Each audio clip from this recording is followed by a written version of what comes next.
wabarakatuh. Waalaikumsalam warahmatullahi wabarakatuh. Allahumma shalli ala sayyidina Muhammad wa ala ali sayyidina Muhammad. Raditu billahi rabba wa bil islami dina wa bi Muhammadin sallallahu alaihi wasallam. Rabbi zidni ilma warzuqni fahma. Rabbi israh li sadri wa yassir li amri wahlul 'uqdatam min lisani yafqahu qawli. Amin ya rabbal alamin.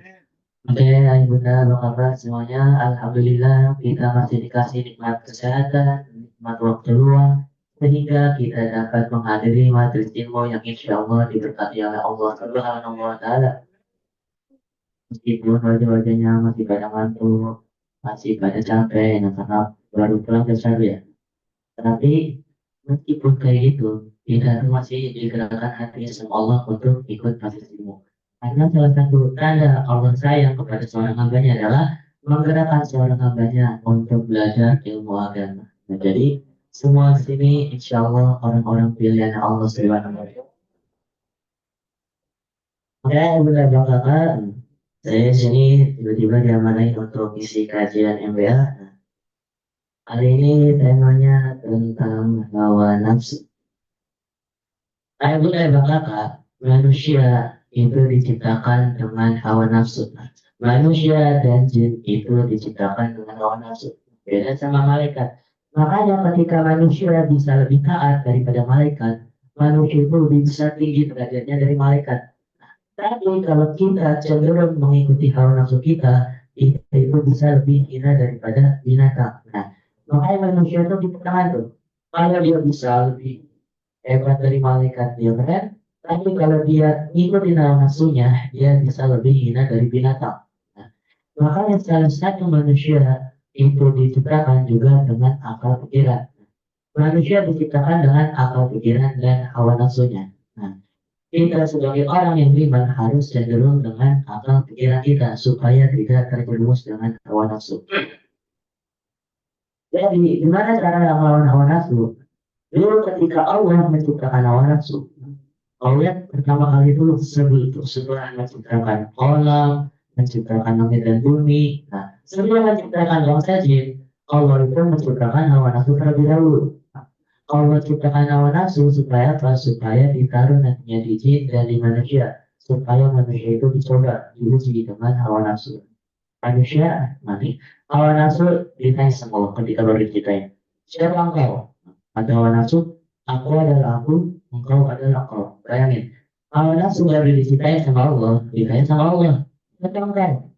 Aku adalah aku, engkau gitu. Lu, gua, bahasa gitu. Akhirnya, kata Allah.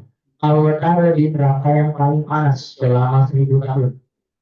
Di neraka itu disiksa, dibakar, sampai warnanya itu berubah jadi hitam. Karena saking nerakanya itu panas banget. Setelah 1000 tahun, Allah langsung dikeluarin lagi. Ditanya lagi sama Allah, siapa engkau dan siapa aku? Jawabannya ternyata masih sama. Lu, gue. Nah, berarti gitu. Nah, akhirnya Allah berarti lagi siksaannya. Yang tadi di neraka yang paling panas, sekarang di neraka yang paling dingin, namanya neraka sedang harir. Nah, jadi neraka itu nggak cuma ada yang neraka yang panas, ada neraka yang paling dingin.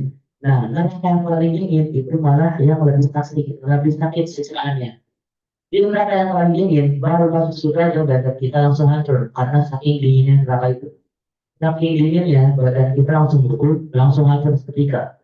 Di neraka itu disiksa lagi badannya hancur, terus yang tadi warnanya kulitnya itu kan gara-gara gosong berubah lah jadi putih gara-gara neraka itu saking dinginnya. Nah, dikeluarin lagi setelah 1000 tahun. Siapa aku dan siapa kau? Jawabannya ternyata juga masih sama. Lu, gue. Nah, akhirnya hawa nafsu itu dikasih ujiannya yaitu dibelenggu pakai rantai, dikasih di ruangan yang sempit dan gak dikasih makan, gak dikasih minum selama 1000 tahun juga. Nah, setelah 1000 tahun, akhirnya anak nafsu ditanya, siapa aku dan siapa kau? Nah, akhirnya anak nafsu baru ngakuin, aku adalah hambamu dan kau adalah Rabbku. Nah, jadi ayah bunda bangka bahasa satu untuk melawan hawa nafsu adalah dengan berpuasa. Karena hawa nafsu itu yang jangan melakukan. Jangan makan. Kalau dia disiksa Tapi kalau hawa nafsu itu dibatasi keinginannya, nah salah satu dengan puasa. Insya Allah kita bisa melawan hawa nafsu. Nah, itu asal mulanya kenapa hawa nafsu itu salah satu untuk melawannya adalah dengan puasa. Nah, apalagi hari ini kan kita semua puasa, ada nggak puasa? Yang ini kan puasa semua? Awal mungkin ada yang lawan. Nah, pada awalnya di Al-Baqarah ayat 30, nah, Allah itu ingin menciptakan manusia. Manusia itu diuji di surat Al-Imran ayat 14. Zuyyina lin a'udzu billahi minasyaitonir rajim. Zuyyina lin-nasi hubbu syahawati minan nisa'i wal banina wal qanatir muqantarati minad dhahabi wal fiddah wal fiddati wal khayli musawwamati wal an'ami wal harth. ذلك متاع الحياة الدنيا والله عنده حسن المآب. Dijadikan indah bagi manusia kecintaan pada aneka kesenangan yang berupa perempuan, anak-anak, harta benda yang bertimbun tak terhingga, berupa emas, perak, kuda, binatang ternak, sawah. Itulah kesenangan hidup di dunia, dan di sisi Allah lah tempat kembali yang terbaik. Jadi hawa nafsu manusia itu banyak-banyak jenisnya. Ada yang dia hawa nafsunya cenderung ke harta. Dia kalau lihat duit itu mata duitan, pengennya duit duit. Nah, jadi gara-gara dia mata duitan, apapun caranya, nah dia lakuin buat dapetin duit. Nah, akhirnya apa? Banyak yang korupsi, banyak yang mencuri. Itu kalau lihat hawa nafsunya cenderung kepada uang. Ada juga hawa nafsunya yang diripu pada khususnya laki-laki wanita. Jadi ada cewek satu dideketin, udah bosan nanti ganti tinggalin. Nah, ada juga hawa nafsunya orang itu yang berupa tahta. Jadi demi apa, demi gagasan tersebut dia lakukan apapun. Setelah dia nyogok, setelah dia suap, nah, dan masih banyak lagi. Di sini disebut dijelaskan jenis-jenis itu ada perempuan, anak-anak, emas, perak, nah ini kan harta. Udah pilihan, nah kalau kuda dimaksud sekarang pun kendaraan. Kan sekarang banyak tuh yang koleksi kendaraan, garasinya gede-gede, garasinya mobilnya keren-keren, motornya keren-keren. Ada juga yang dia itu sawahnya dan maksudnya di sini itu dia rumahnya bagus-bagus, tanah lah ibaratnya. Nah manusia itu disetujui sama hawa nafsu. Tadi ada harta, tanda, wanita. Gimana cara melawannya? Nah, nanti kita akan bahas. Balik lagi tadi terus surat Al-Baqarah dulu ayat 30. Allah yang menciptakan manusia. Tiba-tiba di ayat 30 itu malaikat protes. Ya Allah, ngapain sih nyiptain makhluk yang ujung-ujungnya cuman merusak sama cuman saling bunuh-bunuhan? Benar nggak? Padahal nih, bayangin, Allah pengen nyiptain manusia. Manusia itu memang ada saat itu, tapi tiba-tiba malaikat udah ngomong, ya Allah, ngapain sih nyiptain makhluk yang ujung-ujungnya cuman merusak, cuma saling bunuh-bunuhan, cuman merusak yang dia di bumi. Nah, tapi kita dibelain sama Allah. Kita belum ada diwujud sama malaikat, tapi kita dibelain sama Allah. Nah, aku lebih tahu apa yang tidak kalian ketahui. Nah, akhirnya apa? Akhirnya tetap Allah menciptakan manusia. Ketika Allah menciptakan manusia, nah, ditaruhlah di bumi. Nah, akhir Nabi ada keturunannya. Ternyata benar kata malaikat, ujung-ujungnya manusia cuma merusak, cuma perang sana sini, saling berbunuhan. Di situ malaikat protes lagi sama Allah. Nah, kan ya Allah benar, manusia ini kerjanya paling ujung-ujungnya cuma merusak. Kata Allah, kalian kalau jadi manusia juga nggak bakal sanggup. Karena manusia itu dikasih hawa nafsu. Tapi malaikat tetap mati. Enggak, kami mah lebih taat ya Allah kepada kamu. Gitu. Akhirnya kata Allah, coba utus dua malaikat untuk dites, untuk dikasih hawa nafsu dan diturunkan ke muka bumi. Nah, akhirnya semua malaikat berunding. Nah, akhirnya dipilihlah dua malaikat itu malaikat Harut dan Marut. Malaikat Marut dan Marut itu salah satu malaikat yang diuji dengan hawa nafsu. Malaikat Harut Marut itu dikasih hawa nafsu dan dia diubah jadi manusia, diturunkan ke bumi. Tugas kita ada dua, ada sebagai ujian dan dia itu diuji. Nah, dia jadi sebagai penguji dan dia juga diuji. Nah, maksudnya apa? Malaikat Harut diturunkan ke bumi itu untuk mengajarkan sihir. Ada dalilnya di surat Al-Baqarah 102. Jadi malaikat Harut itu diturunkan ke bumi untuk mengajarkan sihir. Itu juga sebagai ujian bagi manusia saat itu. Karena manusia saat itu pakai sihir pas saja. Makanya sama Allah diganti sihirnya itu dari malaikat Harut. Dan sihirnya itu juga sebenarnya ujian. Jadi nggak serta merta harus pakai sihir dari Harut. Karena dari sihir tersebut banyak manusia yang akhirnya kata malaikat Harut sebelum belajar sihir sama mereka, kalian kalau mau belajar sihir ini, kalian harus berarti nanti keluarganya bisa, terus macam-macam ya ujian konsekuensinya. Tapi ternyata manusia banyak yang bilang ya, terus banyak Harut untuk belajar sihir. Sihir Harut itu sihir yang paling tinggi kelasnya. Salah satu yang belajar sihir Harut itu adalah penyihirnya Fir'aun. Jadi ada syaratnya tuh. Sihir Harut itu diwariskan sampai nanti ke penyihir Fir'aun. Fir'aun itu punya pemimpin para penyihir. Dan ketua penyihir lah ibaratnya.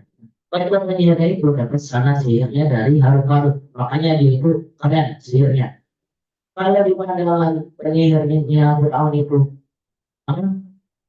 tadi, nah tapi di pandangan kita itu dia. Makanya ketika penyihir Fir'aun itu dikasih tongkat Nabi Musa, dia lihat itu beneran ular. Nah, karena penyihirnya Fir'aun itu nggak ada sihir.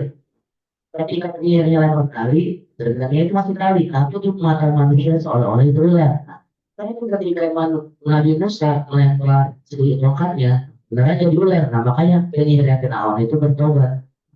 Pada hari baru, kalau seperti ini kalah, berarti itu tandanya mukjizat. Makanya penyihir Fir'aun itu keduanya beriman dan akhirnya pada dibunuh-bunuh sama Fir'aun.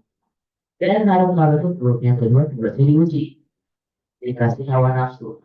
Ada 4 larangan dari Allah, yaitu nggak boleh, pertama nggak boleh syirik, yang kedua nggak boleh bunuh orang, yang ketiga nggak boleh berzina, yang keempat nggak boleh minum khamr. Larangannya cuma 4. Harut akhirnya jadi manusia.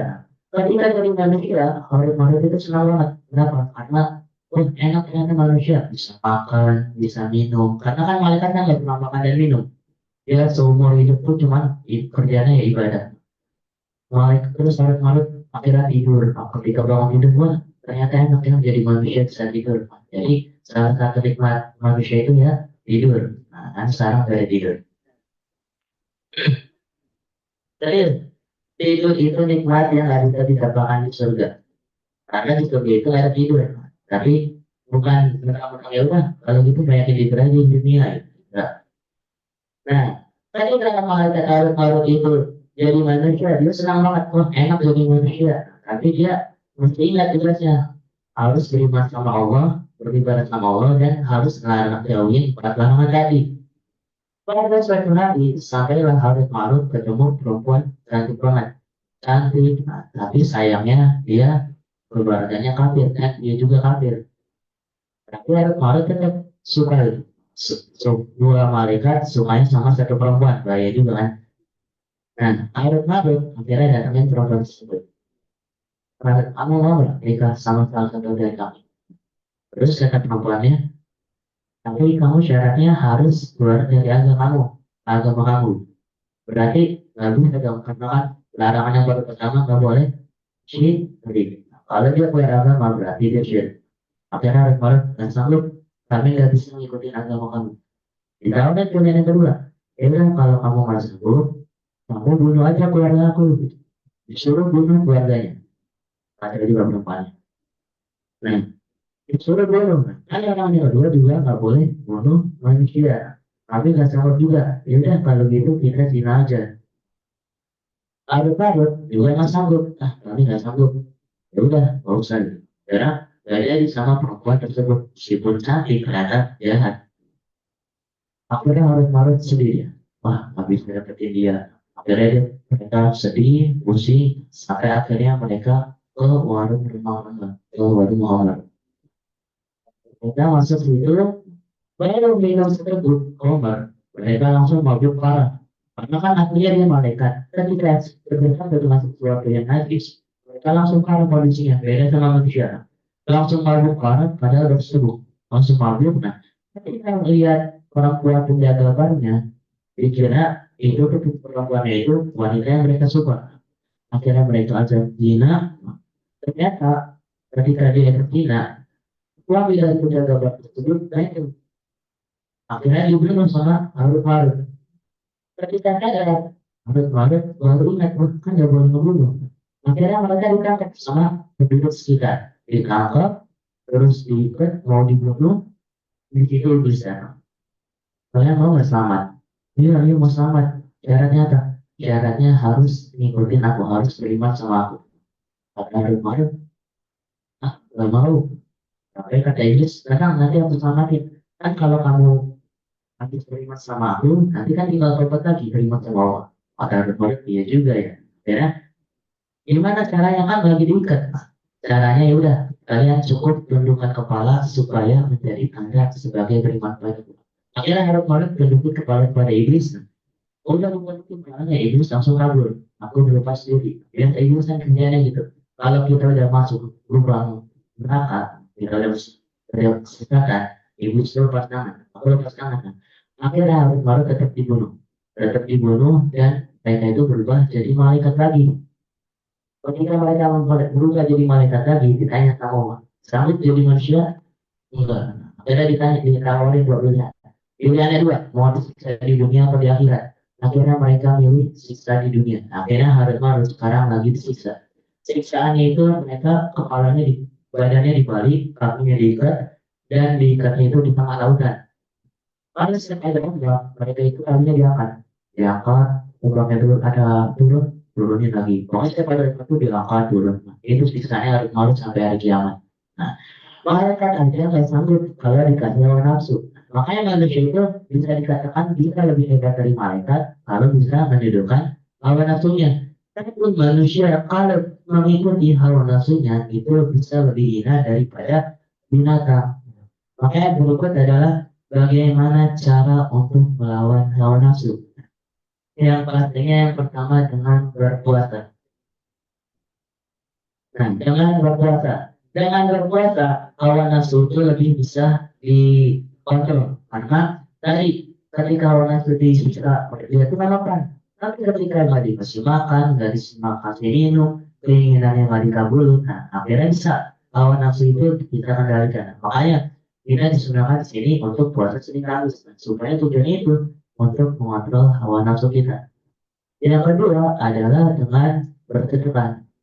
Karena orang yang cenderung dia cinta sama harta, ketika dia suka sama harta tuh dia susah untuk sedekahin, untuk ngeluarin. Makanya kita disunahkan sekali, hati kita susah banget nih.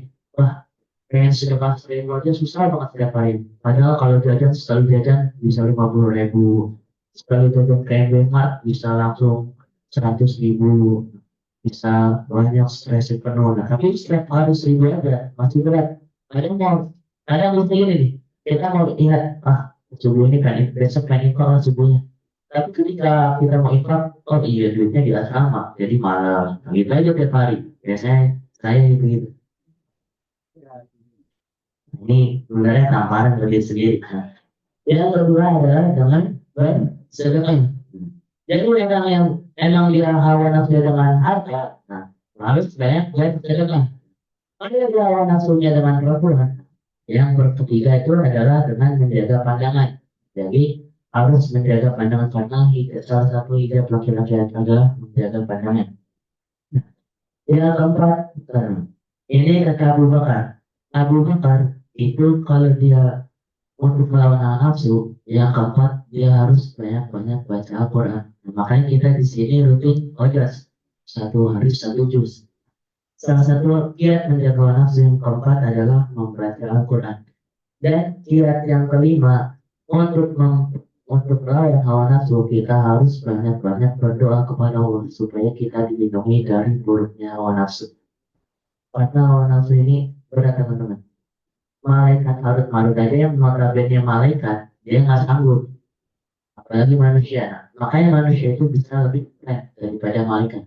Seandainya kita bertakwa terus, kita imannya naik terus, malaikat itu bakal turun ke bumi buat jabat tangan kita. Nah, makanya tapi manusia iman itu ya zidu wa yankus, imannya naik dan turun. Ada naik, kadang turun. Kalau serem juga kata kata Nabi itu, kalau seandainya kita imannya naik terus, malaikat itu bakal turun ke bumi, jabat tangan kita sama dia. Tapi nggak bakal mungkin iman manusia itu naik dan turun. Nah, bahayanya itu kita ketika turun. Tapi iman kita turun, misalkan nih, salah satu tanda iman turun. Kita baca Al-Quran, itu tuh rasanya malas, berat. Ketika kita belajar bahasa, ketika mau ngelakuin amal baik, itu tuh lebih berat. Ya kita biasanya sholat duha, ketika mau sholat duha jadi berat. Nah itu tanda imannya itu lagi turun. Makanya salah satu kiat yang tadi ada 5. Yang pertama dengan ya, yang kedua dengan berkah, yang ketiga dengan baca Al-Quran, yang keempat dengan menjaga pandangan, yang kelima dengan banyak berdoa. Nah itu salah satu menjaga kiat kita melawan hawa nafsu. Karena malaikat Harut Marut aja yang notabene malaikat, mereka nggak sanggup kalau dikasih hawa nafsu. Tapi manusia berarti lebih keren daripada malaikat. Karena malaikat meskipun dikasih hawa nafsu, malaikat itu manusia itu bisa lebih hebat, bisa lebih mengontrol hawa nafsu. Itu kalian yang bisa mengontrol. Tapi kalau yang tunduk sama hawa nafsunya, mereka bisa lebih hina daripada binatang ternak. Mungkin sekian yang saya sampaikan. Mohon maaf banyak kekurangannya. Saya kembalikan kepada MC. Assalamualaikum warahmatullahi wabarakatuh.